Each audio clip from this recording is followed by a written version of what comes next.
छोटे से कस्बे में रहने वाला अर्जुन पढ़ाई में बहुत अच्छा था, लेकिन उसकी सबसे बड़ी समस्या थी, वह अपने जीवन का लक्ष्य तय नहीं कर पा रहा था। कभी वह डॉक्टर बनने की सोचता, तो कभी क्रिकेटर, तो कभी बिजनेसमैन। उसकी यह असमंजस की स्थिति उसे किसी भी दिशा में आगे बढ़ने नहीं दे रही थी। एक दिन उसके स्कूल में एक सेमिनार हुआ, जहां एक प्रसिद्ध मोटिवेशनल स्पीकर आए। उन्होंने कहा, अगर आप बिना लक्ष्य के जीवन में आगे बढ़ रहे हैं तो यह वैसा ही है जैसे बिना नक्शे के सफर पर निकलना। आप कहीं भी पहुंच सकते हैं, लेकिन वहां नहीं जहां आपको जाना चाहिए था। ये बात अर्जुन के मन में गहराई से बैठ गई। उसने तय किया कि वह खुद को खोजेगा और अपना लक्ष्य निर्धारित करेगा। उसने अपनी रुचियों, ताकतों और कमजोरियों का विश्लेषण किया।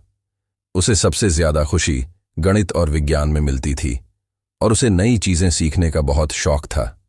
धीरे धीरे उसने समझ लिया कि उसका असली सपना इंजीनियर बनना है। अब जब लक्ष्य स्पष्ट था तो उसे पाने की योजना भी बनानी थी।